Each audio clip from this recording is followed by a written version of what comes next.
Welcome to St. Giles in the Word for March 14th. We will read the second chapter in the Gospel of John and continue in the book of Micah with chapter 4.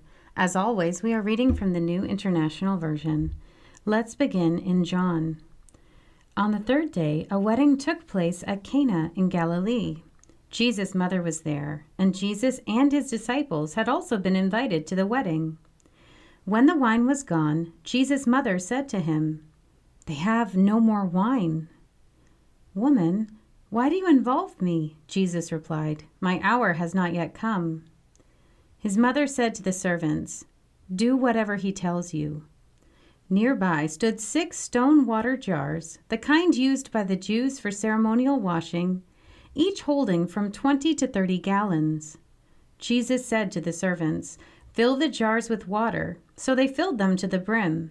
Then he told them, "Now draw some out and take it to the master of the banquet."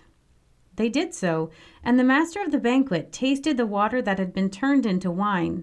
He did not realize where it had come from, though the servants who had drawn the water knew. Then he called the bridegroom aside and said, "Everyone brings out the choice wine first, and then the cheaper wine after the guests have had too much to drink. But you have saved the best till now." What Jesus did here in Cana of Galilee was the first of the signs through which he revealed his glory, and his disciples believed in him. After this, he went down to Capernaum with his mother and brothers and his disciples. There they stayed for a few days. When it was almost time for the Jewish Passover, Jesus went up to Jerusalem. In the temple courts, he found people selling cattle, sheep, and doves, and others sitting at tables exchanging money. So he made a whip out of cords and drove all from the temple courts, both sheep and cattle. He scattered the coins of the money changers and overturned their tables. To those who sold doves, he said, "Get these out of here. Stop turning my Father's house into a market." His disciples remembered that it is written, "Zeal for your house will consume me." The Jews then responded to him, "What sign can you show us to prove your authority to do all this?" Jesus answered them, "Destroy this temple, and I will raise it again in 3 days." They replied, "It has taken 46 years to build this temple, and you are going to raise it in 3 days?" But the temple he had spoken of was his body. After he was raised from the dead, his disciples recalled what he had said. Then they believed the scripture and the words that Jesus had spoken. Now, while he was in Jerusalem at the Passover festival, many people saw the signs he was performing and believed in his name. But Jesus would not entrust himself to them, for he knew all people. He did not need any testimony about mankind, for he knew what was in each person. We turn now to the book of Micah.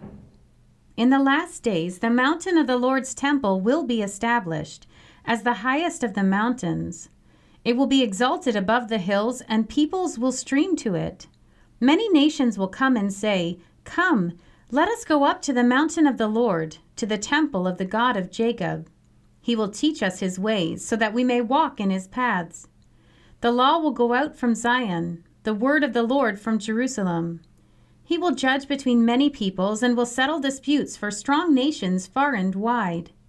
They will beat their swords into plowshares and their spears into pruning hooks. Nation will not take up sword against nation, nor will they train for war any more. Everyone will sit under their own vine and under their own fig tree, and no one will make them afraid, for the Lord Almighty has spoken. All the nations may walk in the name of their gods, but we will walk in the name of the Lord, our God, forever and ever. In that day, declares the Lord, I will gather the lame. I will assemble the exiles and those I have brought to grief. I will make the lame my remnant, those driven away a strong nation. The Lord will rule over them in Mount Zion from that day and forever.